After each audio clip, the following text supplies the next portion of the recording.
Good morning అండి. ఈరోజు ఒక చిన్న టాపిక్. లాస్ట్ క్లాస్లో జాతీయ కాంగ్రెస్ ఏర్పాటు గురించి కొన్ని ఇంపార్టెంట్ అంశాల గురించి మనం చర్చించుకున్నాం. ఇవాళ జాతీయ ఉద్యమం 3 రకాలుగా జరుగుతుంది. ఒకటి మితివాద యుగం 1885 నుంచి 1905 దాకా.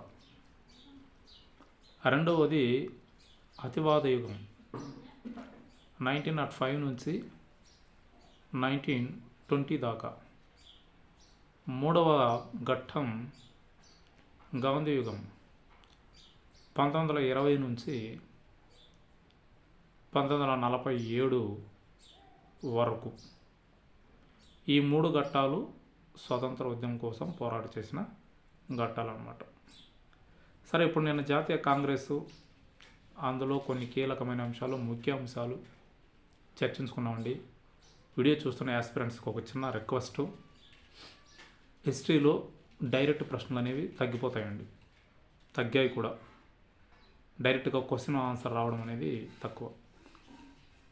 మనకు ఒక ప్రశ్న వచ్చిందంటే ఆ టాపిక్ గురించి మనకు పూర్తిగా అవగాహన ఉంటేనే మనం చేయగలుగుతాం ఆన్సర్.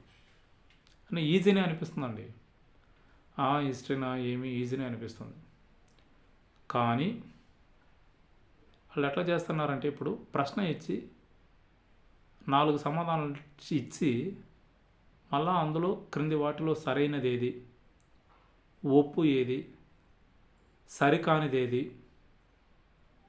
సంబంధం లేనిది ఏది అన్నలాగానే ప్రశ్నలు ఇప్పుడు అలాగే వస్తున్నాయి హిస్టరీలో. మీరు ఏ పోటీ పరీక్షలను చూడండి. రీసెంట్గా ఒక 4 నెలలకు ముందు జేఏలు డిఏలు జరిగింది. దాంట్లో జిఎస్ పేపర్ ఒకసారి చూడండి. చూస్తే మనకు ఆ ప్రశ్నలు సరళి అనేది అర్థమవుతుంది అన్నమాట.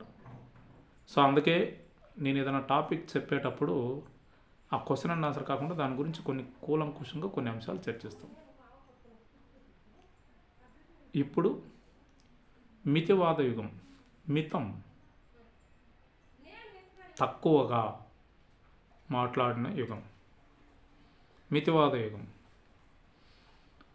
వీళ్ళ కాన్సెప్ట్ ఏంటంటే, ఏనాడు కానీ భారతదేశానికి స్వతంత్రం కావాలని వీళ్ళు ఫైట్ చేయలేదండి. ఫస్ట్ ఈ లాజిక్ను గుర్తుపెట్టుకోవాలి. మితవాదుల యుగంలో భారతదేశానికి స్వతంత్రం కావాలని ఏ రోజు కానీ వాళ్ళు ఫైట్ చేయలేదు. స్వయం పరిపాలన కావాలన్నారు. ఈ లాజిక్ను గుర్తుపట్టాలి. స్వయం పరిపాలన కావాలన్నారు. పరిశ్రమలకు రక్షణ కావాలన్నారు. భారతీయులకు ఉద్యోగ నియామకాల్లో అవకాశం కల్పించండి అన్నారు. ఉద్యోగ విధానాలు కల్పించండి అన్నారు. డొమినియన్ ప్రతిపత్తిని ఏర్పాటు చేయండి అని డిమాండ్ చేశారు. కానీ మాకు పూర్తిగా స్వతంత్రం కావాలి, మా దేశాన్ని మీరు వదిలి వెళ్ళిపోండి అని అన్నలేదు మితివాద యుగం. వాళ్ళు ఇంకా ఏమన్నారంటే, ఇప్పటికిప్పుడు బ్రిటిష్ వాళ్ళు భారతదేశాన్ని వదిలి వెళ్ళిపోతే పరిపాలించడం చాలా కష్టము అని కూడా అన్నారు. అందుకనే దాన్ని మనం మితవాద యుగం అనేసి అంటుంటాం.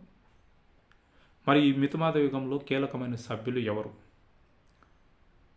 మన పోటీ పరీక్షల దృష్ట్యా ఎవరెవరు ఏమేమి స్టేట్మెంట్ ఇచ్చారు, వాళ్ళ అంశాలేంటి, వాళ్ళ బిరుదులేంటి అన్నది మనకు పోటీ పరీక్షల దృష్ట్యా ఇంపార్టెంట్ అండి.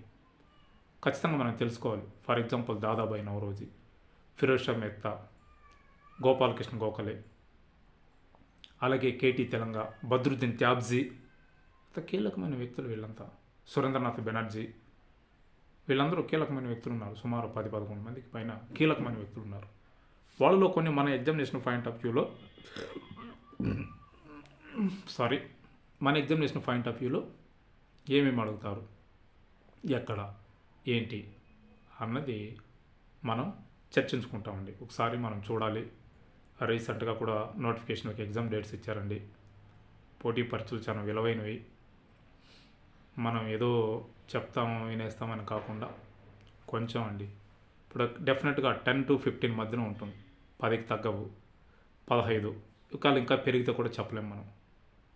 ఎందుకంటే కరెక్ట్గా సిలబస్నే ఫాలో అవుతుందండి ఏపీపీఎస్సీ. ఆ సిలబస్లో నుంచి ఇస్తారు. ప్రతి సిలబస్కి ప్రతి యూనిట్కి లీస్ట్ అన్న ఒక 7-8 మార్కులన్నా ఇస్తారు అన్నమాట. సో అలాంటిది మన టాపిక్ ఒకసారి చూడండి. నెక్స్ట్ క్లాస్లో మనం మితివాదుల్లో కీలకమైన సభ్యులు ఎవరు ఏంటి అన్న దాని గురించి ఒకసారి చర్చిస్తాం. Thank you. నా వీడియో చూస్తున్న వాళ్ళు కంటెంట్ నచ్చితే లైక్ చేయండి, షేర్ చేయండి, సబ్స్క్రైబ్ చేయండి. ఇంకా ఏదైనా మిస్టేక్స్ ఉంటే ఒకసారి నాకు కామెంట్ చేయండి. నా కాడ ఎక్కడన్నా కంటెంట్లో తప్పులున్నా మిస్టేక్స్ ఉన్నా నేను రెక్టిఫై చేసుకుంటా. నేను అలాగేమీ లేదు. కాకపోతే ఇంకొంతమందికి చేస్తే మీరు సపోర్ట్ చేస్తే నేను కొన్ని వీడియోలు చేయడానికి నాకు కొంచెం ఉత్సాహం ఉంటుంది, ధైర్యం ఉంటుంది. ఇంకొక వీక్ అండి, నెక్స్ట్ వీక్ నుంచి బోర్డు అందుబాటులో ఉంటుంది. నేను బోర్డు మీద నీట్గా స్క్రిప్ట్ రాస్తుంటాను. Thank you.